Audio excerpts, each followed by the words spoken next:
Hello and welcome to episode number 21 of the Scottish History Podcast. My name is Owen and this week we're going to be talking about Rob Roy Mcgregor. So just before we kick things off, folks, once again just wanted to thank you all for your support for the podcast. For those of you who wish to support the podcast, there are many ways in which to do so. The main one is, of course, leaving reviews and sharing it with your friends. If you're listening on Apple Podcasts, for example, you can leave a review. If you would, I would be very, very grateful for that. You can also drop us a line on Facebook, on Twitter, Instagram even. So it's the URL, so facebook.com/ScottHistoryPod, Twitter is at ScottHistoryPod, Instagram.com/ScottHistoryPod, YouTube.com/ScottHistoryPod. The email address is scotthistorypod@gmail.com. As I usually say, you can see a bit of a theme going on here. But if you would like to support me in making this podcast possible, hosting fees, etc., they do cost a little bit. So if you can spare £1 or £3 per month to me, you can cancel at any time on the Patreon page. That's patreon.com/ScottHistoryPod. You can choose to donate £1 or £3 per month to the podcast, and once again is eternally grateful. As I say, just for the hosting fees and things like that. New equipment is coming on the way and things like that. So very exciting times, folks. So, episode number 21, Rob Roy Mcgregor. Let's kick things off, shall we? So in my time as a tour guide, someone I was regularly asked about was Rob Roy Mcgregor. Whilst an interesting and intriguing character, his story is a fairly simple one. Robert Macgregor was born on the 7th of March in 1671 at Glencoe, which sits at the head of Loch Katrine in the west of Scotland. His father was Douglas Glass Macgregor and his mother was Mary Campbell. When he was very young, he was given the nickname Ruad, which is Scots Gaelic for the colour red.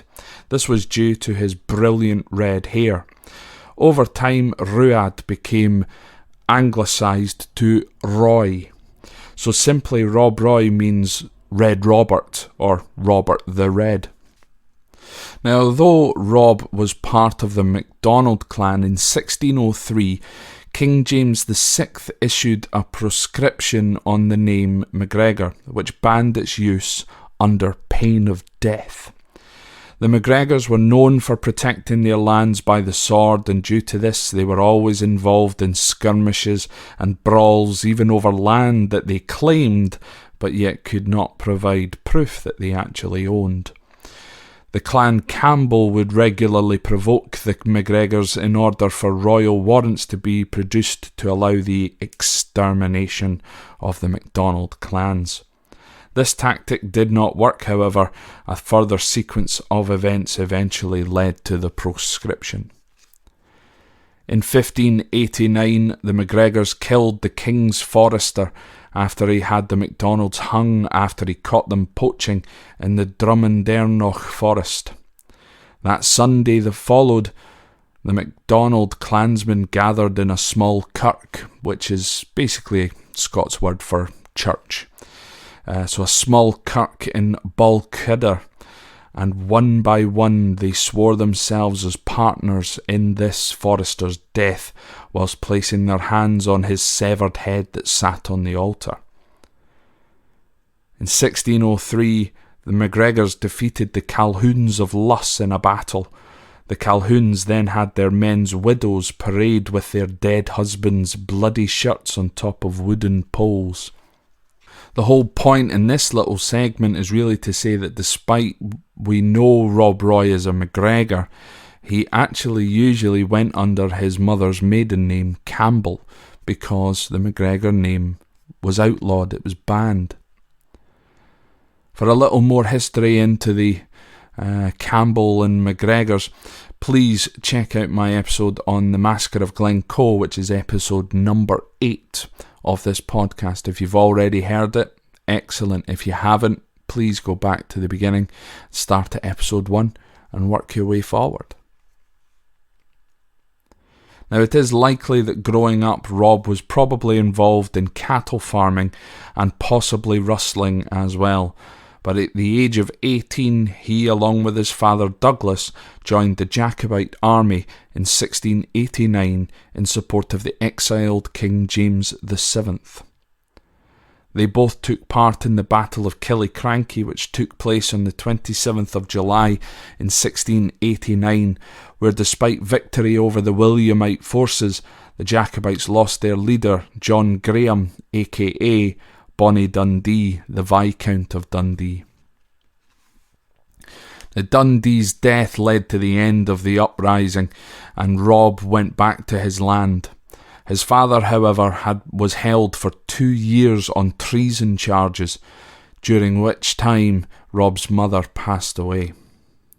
Now, some years earlier, Rob had been married to his cousin Mary Macgregor, with whom they had 4 sons in 1693. From this time they took the name Campbell.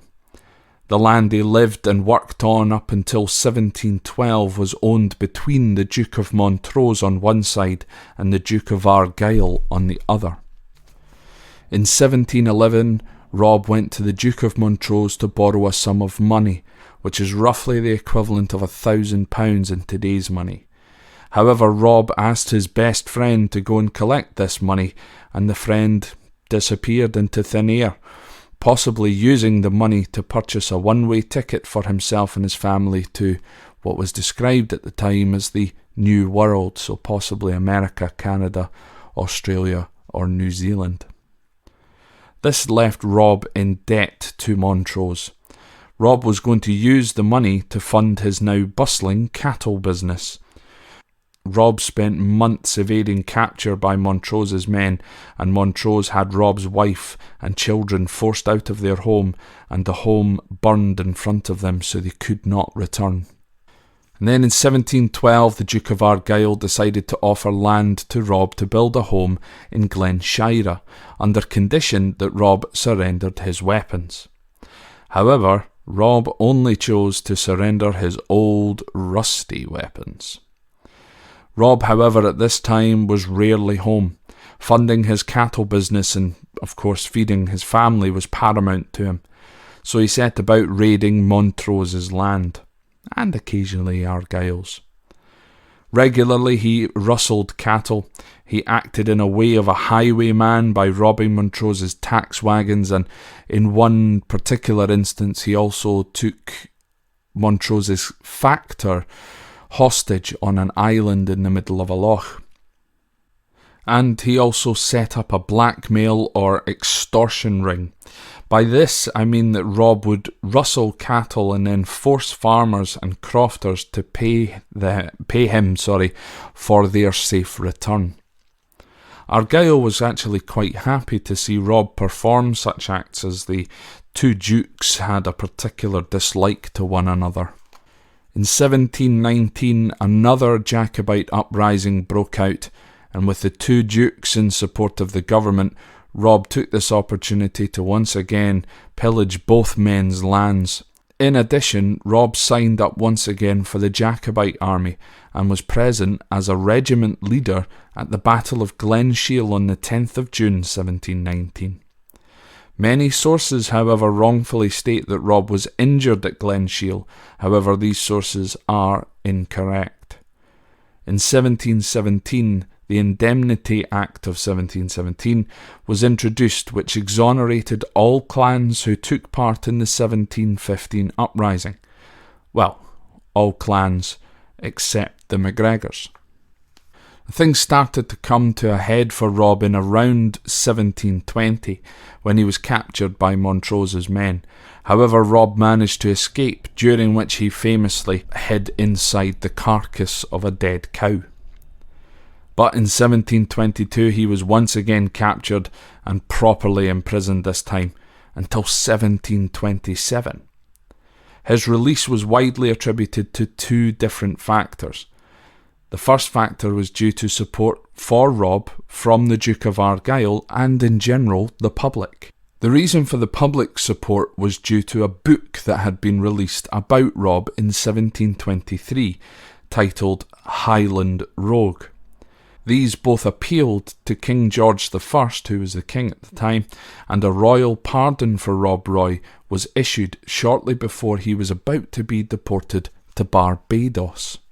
And then from there, Rob then lived the rest of his life in Balquhidder Glen, in relative obscurity, dying on the 28th of December 1734 from natural causes.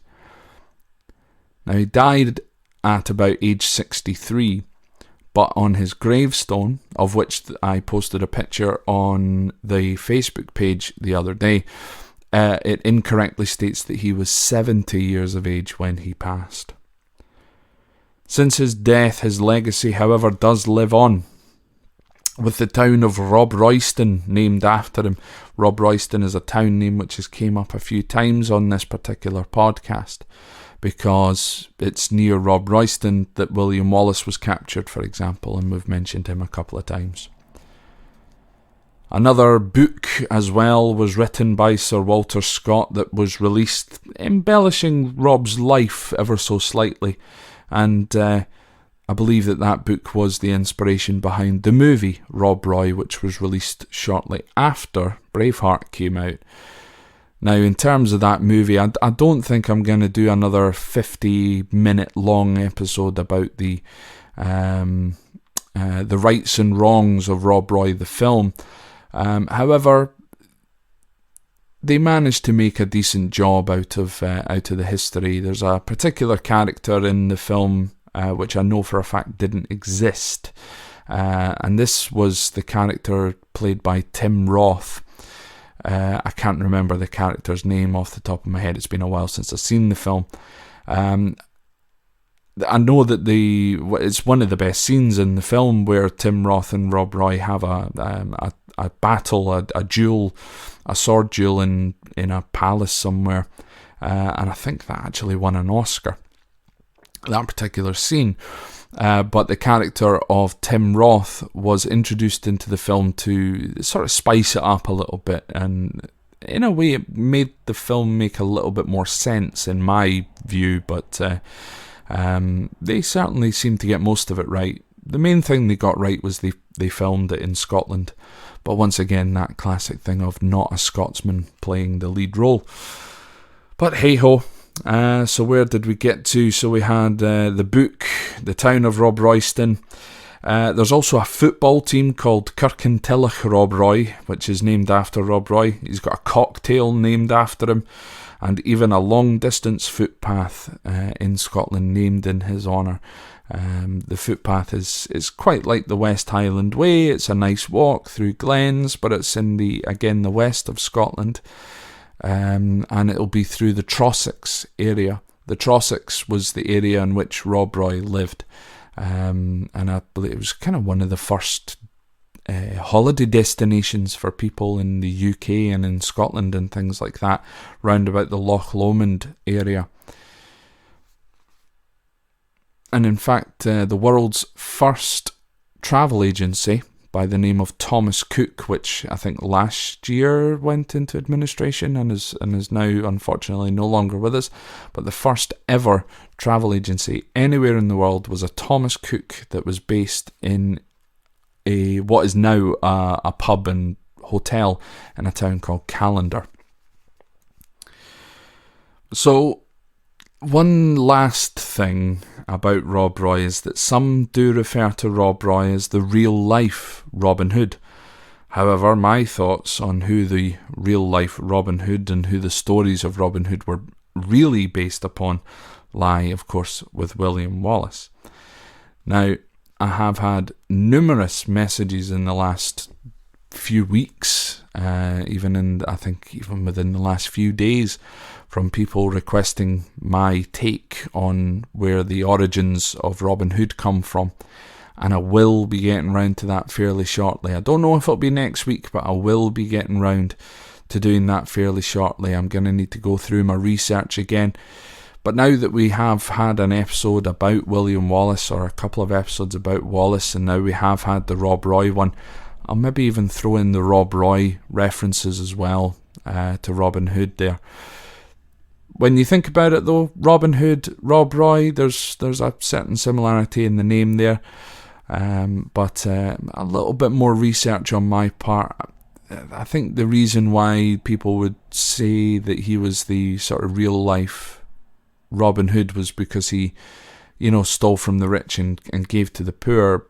I really think though there's no kind of real evidence from the research, certainly, that I was doing. This is in no way saying that this was actually true or not. But in the research in which I was doing for this particular episode, I found there seemed to be no real benefit to anybody else. It really seemed to be about Rob Roy. It didn't seem to be about giving the money to the poor. I'm not saying that he didn't, but certainly from my research, there didn't appear to be anything of that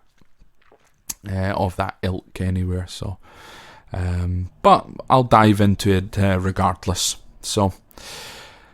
So another fairly short podcast again this week. I'm just going to go with the flow, see how long these episodes are when I record them. I'm not going to be very specific. I'd rather have one out every week, varying in length, rather than trying to make a 40-odd minute epic every week. So there you go, folks. Much requested Rob Roy story. I hope you enjoyed it.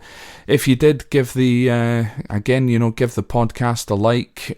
Facebook is a great way to get in touch with me and keep sort of up to date. I tend to use Facebook a lot more than anything else. I've got a wonderful guy called Mikey who's helping me out with the Instagram stuff. So you might have seen a lot of new images and things like that. So thank you very much to Mikey for that. I'm absolutely over the moon with the results in which we're getting. So head over to the Instagram and see what Mikey's doing over there. Any messages, etc. that we get, I'm always there. I'm going to be responding to them all. So facebook.com/Scott History Pod. Twitter, the handle is @ScottHistoryPod. Instagram.com/Scott History Pod.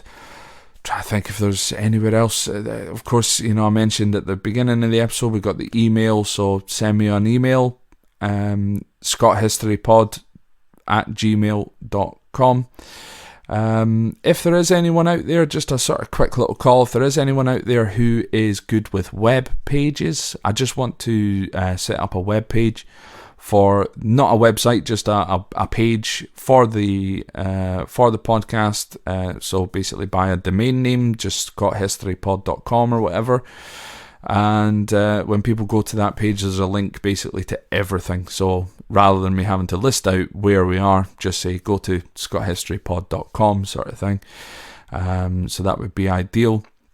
The podcast seems to be doing pretty well up on the Acast network as well. So I hope that you're enjoying that. If you're enjoying the quality, I'm using again for the second week running, using my not new, second-hand, whatever, audio interface, same microphone as usual, but got a new audio interface on the go. So, is the quality good? Is there anything that we can do to improve? I like to hear constructive feedback. I love getting the messages saying how much you're enjoying the podcast and stuff. So, I tend to do this at the end of every podcast. Just sort of continually thanking you. But honestly, it means the absolute world to me, especially during this time when, 5 months ago I was gearing up to go back into tour guiding after a year or so away from it. And then, of course, COVID-19 happens and things get thrown upside down. So to continue doing this for you folks, it's awesome. Once again, if you feel like contributing in any way to the podcast, either send me a message or head over to patreon.com/ScottHistoryPod. You can donate £1 or £3 per month. Now, when you go onto the website, it shows you how much tax you'll pay on that. So basically £3, if it's £3.60 I think it is. If you're on the British page anyway, I think it will say £3.60, and basically that 60p is for the VAT. £3 goes to me, essentially. Podcast is fairly expensive to host, especially on Acast, because they basically put it everywhere. I'm trying to get this in as many places as possible. If you are a listener who is listening for the first time and it's maybe not on a medium which you would normally listen to on, send me a message and I will see if I can get it on your particular favoured podcast player. But we're on the Apple Podcast, Spotify, not iTunes, I've already mentioned that, YouTube as well. You can, I usually put the video into a playlist, so basically it'll just play one after the other, just like listening to it on Spotify, for example. So anyway, folks, thank you very, very much again. It's another late night or early morning for me. It's 6:30 in the morning, so I'm going to edit this and then get to my bed ready to go to work. So once again, folks, thank you very, very much for listening, and I will speak to you again next week. Cheers.